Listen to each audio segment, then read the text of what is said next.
ओम शांति। 23 सितंबर 2016 साकार महावाक्य। बाबा कहते, मीठे बच्चे, अभी इस दुनिया का होपलेस केस है, सभी मर जाएंगे, इसलिए इससे ममत्व मिटाओ, मामेकम याद करो। आज का प्रश्न, सर्विस की उछल ना आने का कारण क्या है? उत्तर, अगर लक्षण ठीक नहीं है, बाप को याद नहीं करते, तो सर्विस की उछल आ नहीं सकती। कोई ना कोई उल्टे कर्म होते रहते हैं, इसलिए सर्विस नहीं कर सकते। बाप का जो पहला डायरेक्शन है, आप मुए मर गई दुनिया, इसे अमल में नहीं लाते। बुद्धि दे और दे के संबंधों में फंसी हुई है, तो सर्विस कर नहीं सकते। आज का गीत, ओम नमो शिवाय। ओम शांति। अब ये भक्ति मार्ग का गीत सुना। शिवाय नमः कहते हैं, शिव का नाम घड़ी घड़ी लेते हैं, रोज शिव के मंदिर में जाते हैं, और जो त्योहार है वह वर्ष वर्ष मनाते हैं। पुरुषोत्तम मास भी होता है, पुरुषोत्तम वर्ष भी होता है। शिवाय नमः तो रोज कहते रहते हैं। शिव के पुजारी बहुत है, रचयिता है शिव, ऊंचते ऊंच भगवान। कहते भी हैं पतित पावन परम पिता परमात्मा शिव है। रोज पूजा भी करते हैं। तुम बच्चे जानते हो ये संगम युग है, पुरुषोत्तम बनने का युग, जानते हो? जैसे जिस्मानी पढ़ाई से कोई ना कोई ऊंच पद पाते हैं ना, इन लक्ष्मी नारायण ने ये पद कैसे पाया, विश्व के मालिक कैसे बने, ये किसको भी पता ही नहीं है। शिवाय नमः भी कहते हैं। तुम मात पिता हम बालक तेरे, रोज महिमा गाते हैं, परंतु ये नहीं जानते कि वे कब आकर मात पिता बनकर वर्षा देते हैं। तुमको मालूम है कि दुनिया के मनुष्य तो कुछ भी नहीं जानते हैं। भक्ति मार्ग में कितने धक्के खाते हैं, अमरनाथ पर कितने झुंड के झुंड जाते हैं, कितने धक्के खाते हैं। किसको ऐसा कहो तो बिगड़ पड़े कि तुम धक्के खाने जा रहे हो, किसी को ऐसा कहो तो बिगड़ पड़े। तुम थोड़े बच्चे हो जिनको अंदर में बहुत खुशी है, लिखते भी रहते हैं, बाबा जब से आपको पहचाना है, बस अब तो हमारी खुशी का पारावार नहीं रहा है। कुछ भी तकलीफ आदि होती है, फिर भी खुशी में रहना चाहिए।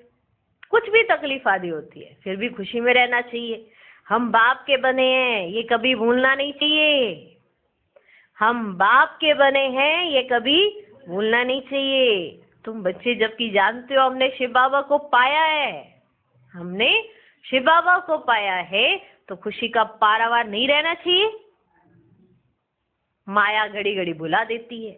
भले लिखते हैं हमको निश्चय है, बाबा को हम जानते हैं, फिर भी चलते चलते ठंडे पड़ जाते हैं, फिर भी चलते चलते ठंडे पड़ जाते हैं। 6-8 मास 2-3 वर्ष आते ही नहीं, तो बाबा समझ जाते हैं कि पूरा निश्चय बुद्धि नहीं है, आई ही नहीं। 6-8 मास नहीं आए, 2-3 वर्ष नहीं आए, तो बाबा समझ जाते हैं कि इन्हों को पूरा निश्चय नहीं है, पूरा नशा नहीं चढ़ा है। ऐसा बेहद का बाप जिससे 21 जन्मों का वर्षा मिलता है, निश्चय हो जाए तो बहुत खुशी का नशा रहना चाहिए। जैसे किसके बच्चे को राजा गोद में लेना चाहते हैं, ठीक है, मान लो किसी के बच्चे को राजा ने गोद लेना है, बच्चे को मालूम पड़ जाता है ना, बच्चे को पता चल गया कि राजा मेरे माता पिता से ऐसी बातें कर रहा है कि मेरे को आपका बच्चा गोद में चाहिए, गोद चाहिए आपका बच्चा। तो बच्चे को अगर पता चल जाए, ये पता चल गया कि हमारे लिए ऐसी बातचीत हो रही है कि राजा चाहता है इस बच्चे को हम वारिस बनाएं, तो बच्चे को बहुत खुशी होगी ना। मैं राजा का बच्चा बनता हूँ, वह गरीब का बच्चा साहूकार की गोद लेते हैं, तो बहुत खुशी होती है ना, होती है ना। जान जाता है कि मुझे फलाने अडॉप्ट करते हैं, तो गरीबी का गम भूल जाता है। उस बच्चे ने जान लिया कि मुझे फलाने ने अडॉप्ट करना है, वाह जी, हाँ, साहूकार के घर में जाऊंगा, राजा के घर में जाऊंगा, तो बच्चे को गरीबी का जो गम होता है वो भूल जाता है। वह तो फिर भी एक जन्म की बात, यहाँ बच्चों को खुशी रहती है 21 जन्म वर्षा लेने की, 21 जन्म वर्षा लेने, इतनी खुशी होनी चाहिए। बेहद के बाप को याद करना और फिर दूसरों को रास्ता बताना है। शिव बाबा पतित पावन आया हुआ है, समझाते हैं तुम्हारा मैं बाप हूँ, क्या समझाते हैं? तुम्हारा मैं बाप हूँ। ऐसे कोई मनुष्य नहीं कह सकते कि मैं तुम्हारा बेहद का बाप हूँ। बाप ही समझा नहीं देते हैं, मैं 5000 वर्ष पहले आया था, तुमको यही अक्षर कहा था कि मामेकम याद करो। मुझ पतित पावन बाप को याद करने से ही तुम पतित से पावन बनेंगे, और कोई भी उपाय नहीं है पतित से पावन बनने का। पतित पावन है ही एक बाप। श्री कृष्ण को भगवान नहीं कह सकते। गीता का भगवान एक पतित पावन पुनर्जन्म रहित है। गीता का भगवान एक पतित पावन पुनर्जन्म रहित है। पहली पहली बात ये लिखाओ। बड़े बड़े आदमियों की लिखत देखेंगे तो समझेंगे ठीक है, कोई साधारण आदमी का देखेंगे तो कहेंगे ब्रह्मा कुमारियों ने इनको जादू लगा दिया है, तब लिखा है। कोई जादू किया होगा तभी लिखा है इन्होंने, वरना ये लिख दें। और बड़े आदमी अगर लिखेंगे तो कहेंगे बात तो ठीक ही होगी। बड़े आदमी के लिए ऐसा नहीं कहेंगे कि इनको किसी ने जादू लगाया है। देखो कितनी माना है, वो भी आदमी है, वो साधारण, वो बड़ा आदमी। बड़े आदमी के लिए कहा जाता है कि उसकी समझ माना सही है, तो उसने कुछ देख कर ही इसमें कहा होगा। और साधारण आदमी पे कहा जाता है कि इन्होंने कोई ना जादू लगाया होगा। बड़े आदमी के लिए ऐसा नहीं कहेंगे। तुम कुछ भी कहते हो तो समझते हैं छोटा मुंह बड़ी बातें बनाती है कि भगवान आया हुआ है। छोटा मुंह बड़ी बातें बनाती है कि भगवान आया हुआ है। ऐसे तुम बच्चों को सिर्फ कहना नहीं है कि भगवान आया हुआ है, इससे तो कोई समझेंगे नहीं और ही हंसी करेंगे।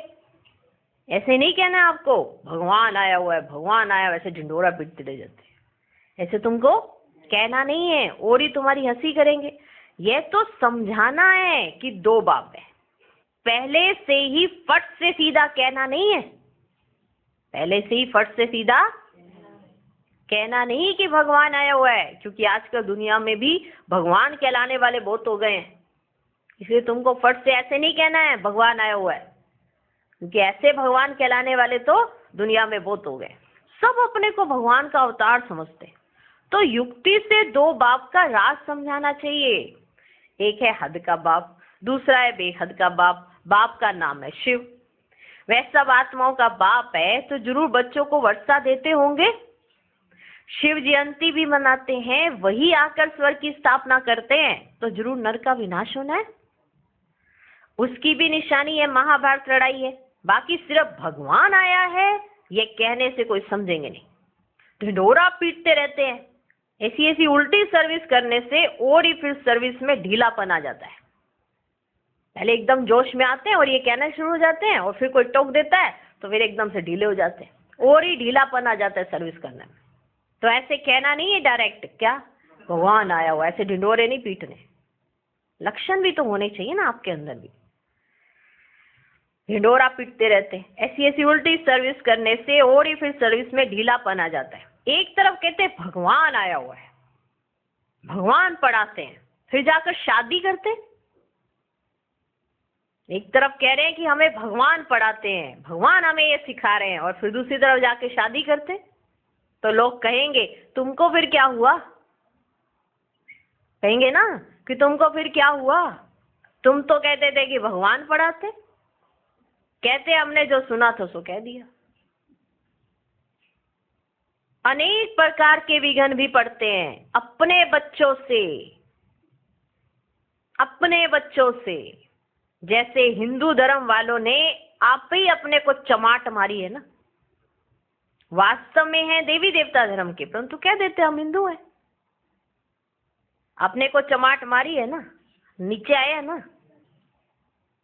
अभी तुम जानते हो हम ही पूज्य थे तो श्रेष्ठ कर्म श्रेष्ठ धर्म था। आसुरी मत पर धर्म भ्रष्ट कर्म भ्रष्ट बन पड़े। जब हम पूज्य थे तो श्रेष्ठ धर्म था, श्रेष्ठ हमारे कर्म थे, और आसुरी मत पर चले तो धर्म भ्रष्ट हुआ तो कर्म भी भ्रष्ट बन पड़े। हम ही अपने धर्म की गलानी शुरू करते हैं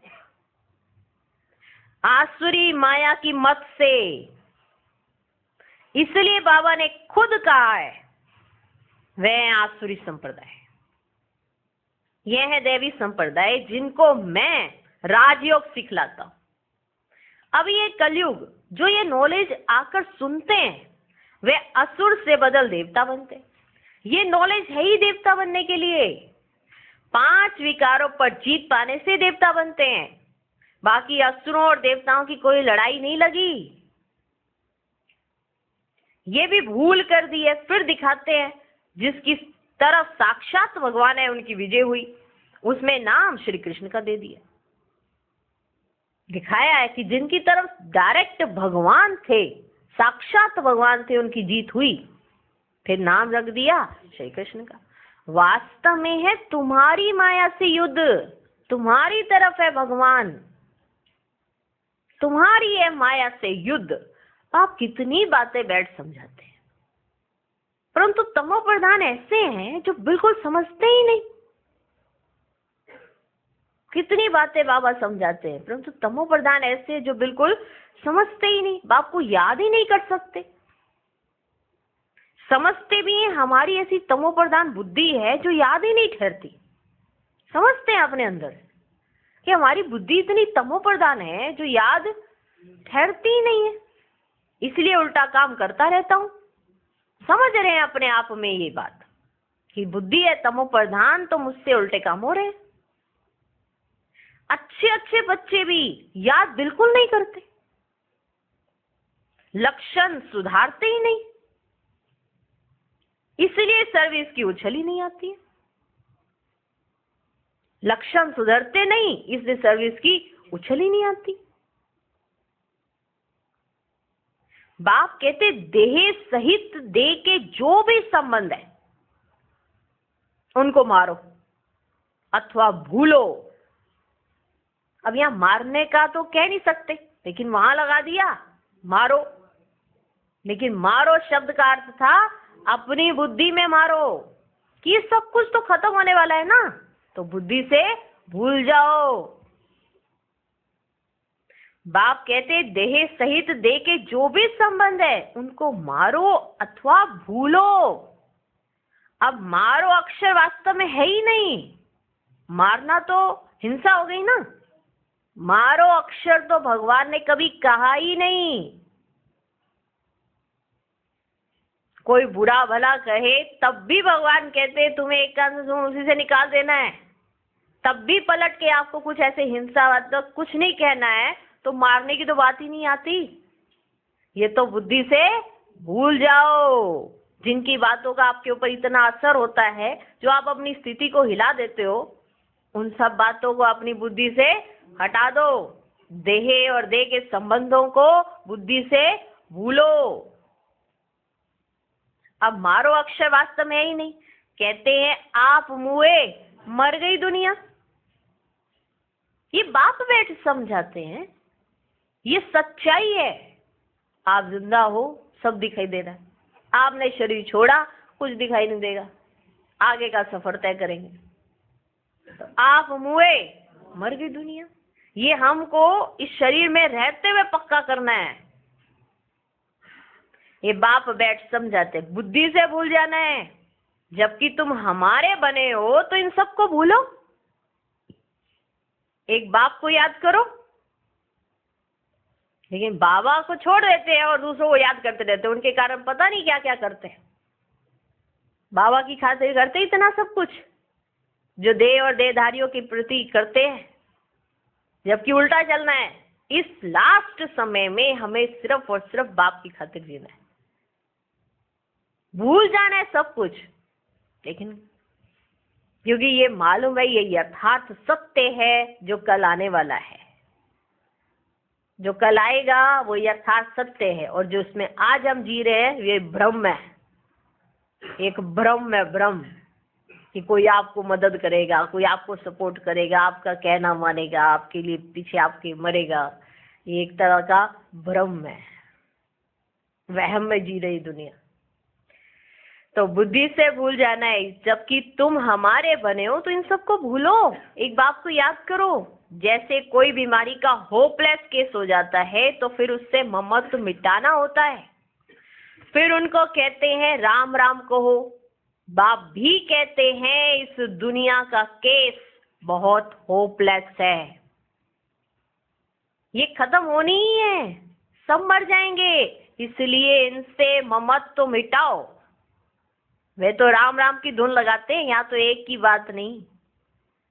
वे तो राम राम की धुन लगाते हैं ना, यहाँ तो एक की बात ही नहीं, सारी दुनिया विनाश होनी है, किसी एक ने नहीं विनाश होना है, यहाँ तो सारी दुनिया विनाश होनी है। इसलिए तुमको एक ही मंत्र देता हूं, मामेकम याद करो। एक ही मंत्र देता हूं, मामेकम याद करो।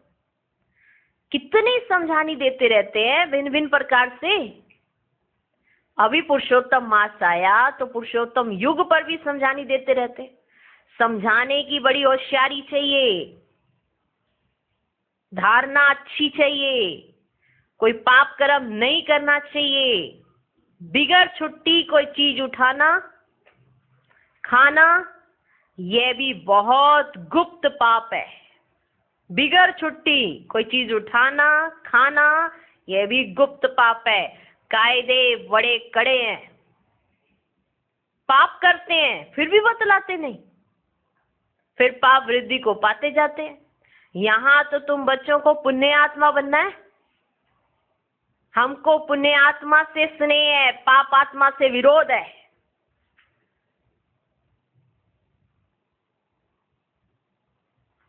हमको पुण्य आत्मा से स्नेह है, पाप आत्मा से विरोध है। भक्ति मार्ग में भी जानते हैं कि अच्छा कर्म करने से अच्छा फल मिलेगा, इसलिए दान पुण्य आदि अच्छे कर्म करते हैं ना। ये ड्रामा है, फिर भी कहते हैं भगवान अच्छे कर्मों का फल अच्छा देता है। जब इतना बोलते हो कि भगवान अच्छे कर्मों का फल अच्छा देता है, तो अच्छे कर्म करते क्यों नहीं? पुण्य आत्मा से स्नेह, पाप आत्मा से विरोध। बाप कहते मैं सिर्फ यह धंधा थोड़ी बैठकर करता हूं, ये तो सारी ड्रामा में नूंद है। तुम जो जैसा करोगे ना, ड्रामा तुमको वैसे ही दिखाएगा। ड्रामा याद रखता है, भगवान नहीं। ये बात याद रखना आप भी। आपने आज जो कुछ किया वो आपको उसका सीन, आपके कर्मों का भुगतान ड्रामा दिखाएगा। आपने जो कुछ किया बाप नहीं याद रखता है। बाप तो प्यार का सागर है ना, प्यार का सागर है, वो दुख नहीं देता है। दुख व्यक्ति दूसरे व्यक्ति को दुख कब देता है? जिसके पास अंदर एक पोटली लगी हुई है वो सब कुछ स्टोरेज करने की। भगवान के पास ऐसे कि आपकी गलतियां स्टोरेज करने की कोई पोटली नहीं बनी हुई है। हाँ, ड्रामा के पास है। इसलिए बाप और ड्रामा दोनों को हमेशा याद रखो। ऐसा कोई कर्म ना करो जो ड्रामा में नूंदा जाए और फिर खुद ही उसका भुगतान करना पड़े। तो ये सब कुछ जो भी कर्मों का लेखा जोखा है ना, वो ड्रामा दिखता है। अपने से छिपा लोगे, भगवान के सामने बैठ के भगवान से छिपा लोगे, ड्रामा से कैसे छिपाओगे? माना जो रील आपने नूंदी वो तो ड्रामा में भर गई ना, तो ड्रामा आगे जाके सब दिखाता है। जैसे कई परिवारों में होता है ना, जैसे बच्चे माँ बाप का कहना नहीं मानते तो माँ बाप कहते कोई बात नहीं, आगे चल को तेरे को भी पता चलेगा। जब तेरी संतान तेरा कहना नहीं मानेगी, पता चलेगा। दूसरों के लिए खड्डा खोदते हो ना, अपने लिए खड्डा तुम्हारा खुद ही रहा होगा, आगे चल दो। माँ बाप बदला नहीं लेते हैं, समय उन्हें बदल के दिखा देता है। फिर उनको रियलाइज होता है कि हमारे बाप हमारे लिए कितना कुछ करते थे। और आज हम अपने बच्चों को सिखा रहे हैं, लेकिन वो पलट के हमें तमाचे मार के जा रहे हैं, कुछ नहीं कर सकते। ये रियलिटी है। माना ये किसने नूंदा? क्या माँ बाप ने कुछ ऐसा प्रयत्न किया? ये ड्रामा ने नूंदा। क्या भगवान ने ऐसा कुछ नूंदा? भगवान ने नहीं नूंदा, ये ड्रामा ने नूंदा। वापिस उसी स्टेज पर आकर वो बच्चे भी खड़े हो जाते हैं और उनके माँ बाप भी खड़े हो जाते हैं। सब उसी स्टेज पर आके खड़े हो जाते हैं, तब रियलाइज होने लगता है। तो ये जो रियलाइजेशन की शक्ति है ना, ये समय प्रति समय सबके सामने आएगी, क्योंकि ये ड्रामा दिखाएगा। ठीक है, ये तो सारी ड्रामा में नूंद है। ड्रामा अनुसार बाप को जरूर आना है। बाप कहते मुझे आकर सबको रास्ता बताना है, बाकी इसमें कृपा आदि की तो कोई बात ही नहीं है। कोई कोई लिखते हैं, बाबा आपकी कृपा होगी ना तो हम आपको कभी नहीं भूलेंगे। आप बाबा हमारे पे कृपा कर दो, हमारे सिर पे ना अपना हाथ रख दो, तो आपकी कृपा हो गई तो हम आपको कभी नहीं भूलेंगे। बाप कहते हैं हम कभी कृपा आदि नहीं करते, ये तो भक्ति मार्ग की बातें हैं। तुमको अपने पर कृपा करनी है, अपने पर कृपा करो। मैं अगर एक तुम पर करूं तो मेरे तो सारे ही बच्चे हैं, फिर तो मुझे सब पे करनी पड़ जाए ऐसी कृपा कि मैं ये हाथ रखूं कि अब तेरी याद बनी ही रहेगी। ऐसा नहीं होता। ये तो हमें अपने ऊपर कृपा करनी है कि मुझे बाबा को याद करना है, क्योंकि चारों तरफ तो झमेले ही झमेले हैं। कोई साथ नहीं देने वाला है, कोई साथ नहीं देता है, झटक के चले जाते हैं। आप किसी को कुछ कहो, एक सेकंड लगता है झटकने में, टक देसी। आप भले उसके भले के लिए कह रहे हो, पर आपको ऐसे झटक देंगे जैसे कोई बात ही नहीं। ठीक है, इसलिए अपने पर कृपा आप ही करो। तुमको अपने पर कृपा करनी है। बाप को याद करेंगे तो विक्रम विनाश होंगे। भक्ति मार्ग की बातें ज्ञान मार्ग में होती नहीं। ज्ञान मार्ग है ही पढ़ाई। क्या है? पढ़ाई। टीचर कोई पर कृपा थोड़ी करेगा, हर एक को पढ़ना है। बाप श्रीमत देते हैं, उस पर चलना चाहिए, परंतु अपनी मत पर चलने के कारण कुछ भी सर्विस नहीं करते। बच्चों को बिल्कुल पुण्य आत्मा बनना है, जरा भी कोई पाप ना हो। कई बच्चे अपना पाप बताएंगे कभी नहीं, कई बच्चे अपना पाप बताएंगे कभी नहीं। बाप भी कहते हैं मैं ऊंच पद कभी नहीं पाएंगे। तुम बताएंगे नहीं, ऊंच पद तुम पाएंगे नहीं। हिसाब है ना, ड्रामा भी तो देख रहा है। बाप भी कहते हैं मैं उच्च पद कभी नहीं पाएंगे। गाया हुआ है, चढ़े तो चाखे बैकुंठ और गिरे तो एकदम चकनाचूर। बच्चे जानते हैं बहुत ऊंच मर्तबा है, गिरते हैं तो कोई काम के नहीं रहते। अशुद्ध अहंकार है पहला नंबर 1, फिर काम क्रोध लोभ भी कम नहीं है। अशुद्ध अहंकार है पहला नंबर, फिर काम क्रोध लोभ भी कम नहीं है।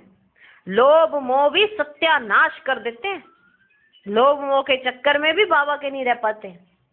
लोभ मोह भी सत्यानाश कर देते हैं। कई तो मोह के कारण भी विकारों में ग्रसित हो जाते हैं।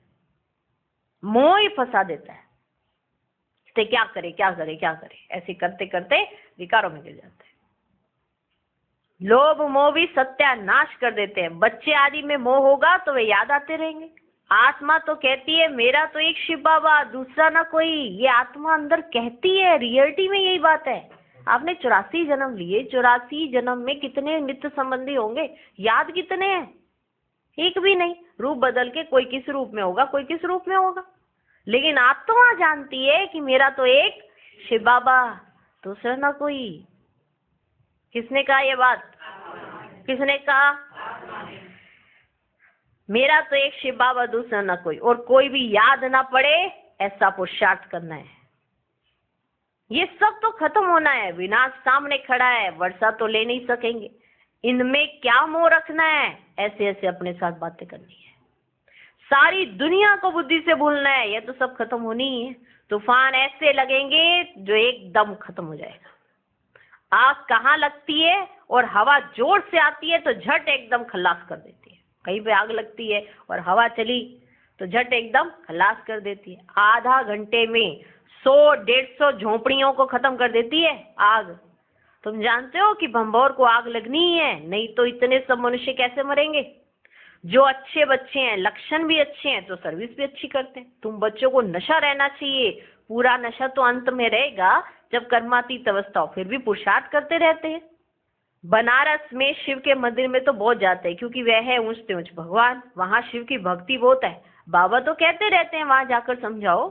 ये शिव भगवान इन लक्ष्मी नारायण को ये वर्षा देते हैं, संगम पर ही ये वर्षा उनसे मिला हुआ है। ये समझाने से फिर ब्रह्मा सरस्वती की भी समझानी आती है। चित्रों पर बड़ा क्लियर समझा सकते हो। इन्हों को ये राज्य कैसे मिला? इन लक्ष्मी नारायण के राज्य में भक्ति मार्ग था ही नहीं। कहेंगे भक्ति तो अनादि है ही। अभी तुमको कितनी नॉलेज मिली है जो नशा चढ़ना चाहिए। नशा चढ़ना चाहिए ना। हमको भगवान पढ़ा रहे हैं 21 जन्मों का राज्य भाग्य देने के लिए। तुम स्टूडेंट हो ना, जिसको निश्चय होगा, ये ब्रह्मा कुमारियां जिस द्वारा सुनकर हमको निश्चय बिठाती हैं, वे खुद क्या होगा। ये ब्रह्मा कुमारियां जिसका ज्ञान सुनकर हमको निश्चय करा रही हैं, वे खुद क्या होगा ऐसे बाप से तो पहले मिले। आखिरकार इनके पीछे कौन है? कौन इनको इतना ट्रेंड कर रहा है? माना इस तरह के लक्षण आपके हों जो दूसरे कहे हम उनको देख के आएंगे। कहां से मिल रहा है इनको ये सब कुछ? जब तक पूरा निश्चय नहीं होगा तब तक बढ़ेगा नहीं। निश्चय वाला ही झट भागेगा। ऐसे बाप के पास हम जाकर मिलेंगे, छोड़ेंगे नहीं। बस बाबा हम तो आपका बन गया, हम जाएंगे नहीं। माना ऐसे जो देखने जाते हैं फिर उनको पता चल जाता अच्छा ये तो भगवान है। फिर वो अंदर ही प्रण कर लेते हैं, अच्छा बाबा आप यहाँ आए हो, अब हम आपको छोड़ेंगे नहीं, हम जाएंगे नहीं। गीत भी है ना, गीत भी है ना, चाहे प्यार करो चाहे ठुकराओ, ये दीवाना तेरा दर नहीं छोड़ेगा। चाहे प्यार करो चाहे ठुकराओ, ये दीवाना तेरा दर नहीं छोड़ेगा। फिर भी बिठा तो नहीं सकते, सर्विस पर भेजना पड़ता है। ग्रस्त व्यवहार में रहते कमल फूल समान बनना है, ऐसे लिखकर भी देते हैं। फिर बाहर जाने से माया की चक्री में आ जाते हैं। माया इतनी प्रबल है, माया के बहुत विघ्न पड़ते हैं। छोटे से दीवे को माया के तूफान कितने आते हैं। इन गीतों का भी सार बाप आकर समझाते हैं। तुम्हारा पुरुषोत्तम युग चल रहा है, भक्तों का पुरुषोत्तम मास चला गया। तुम्हारा पुरुषोत्तम युग चल रहा है, भक्तों का पुरुषोत्तम मास चला गया। बाप कहते इस संगम युग परी में आता हूँ पतितों को पावन बनाने। समझानी कितनी अच्छी है, समझानी कितनी अच्छी है। माना जब बाबा ऐसे सुनाते जाते हैं ना तो अंदर अंदर खुद ही खुश होते रहते हैं, क्योंकि दो बाप है ना बीच में बैठे। तो शिव बाबा सुनाते तो ब्रह्मा बाबा ऐसे खुश होते रहते। समझानी कितनी अच्छी है। अच्छा, दिन प्रतिदिन सेवा की वृद्धि के लिए नई नई युक्तियां निकलती रहेंगी, अच्छे अच्छे चित्र बनते जाएंगे। कहते हैं ना देर पड़े काम दुरुस्त होते हैं। तैयार माल मिलता है जिससे फट से कोई समझ जाए सीढ़ी बहुत अच्छी है। इस समय कोई यह नहीं कह सकते कि हम पावन है। पावन दुनिया सत्य को ही कहा जाता है। पावन दुनिया के मालिक यह लक्ष्मी नारायण है। अच्छा, मीठे मीठे सिकिलधे बच्चों प्रति माता पिता बाप दादा का याद प्यार और गुड मॉर्निंग। रूहानी बाप की रूहानी बच्चों को नमस्ते। हम रूहानी बच्चों की भी रूहानी बाप को नमस्ते नमस्ते नमस्ते। Good morning good morning good morning. धारणा के लिए मुख्य सार, पहला पॉइंट, जरा भी कोई बड़ा अथवा सूक्ष्म पाप ना हो, इसका बहुत बहुत ध्यान रखना है। कभी कोई चीज छिपा कर नहीं लेनी है। लोभ मोह से भी सावधान रहना है। दूसरा पॉइंट, अशुद्ध अहंकार जो सत्यानाश करने वाला है उसे त्याग देना है। एक बाप के सिवाय दूसरा कोई भी याद ना पड़े, यही पुरुषार्थ करना है। आज का वरदान, याद की सर्च लाइट द्वारा वायुमंडल बनाने वाले विजयी रतन भव। सर्विसेबल आत्माओं के मस्तक पर विजय का तिलक लगा हुआ है ही, लेकिन जिस स्थान की सर्विस करनी है उस स्थान पर पहले से ही सर्च लाइट की रोशनी डालनी चाहिए। याद की सर्च लाइट से ऐसा वायुमंडल बन जाएगा जो अनेक आत्माएं सहज समीप आ जाएंगी। फिर कम समय में सफलता 1000 गुना होगी। इसके लिए दृढ़ संकल्प करो कि हम विजयी रतन हैं, तो हर कर्म में विजय समाई हुई है। आज का स्लोगन, जो सेवा स्वयं को व दूसरे को डिस्टर्ब करे वो सेवा सेवा नहीं बोझ है। ओम शांति, ओम शांति, ओम शांति।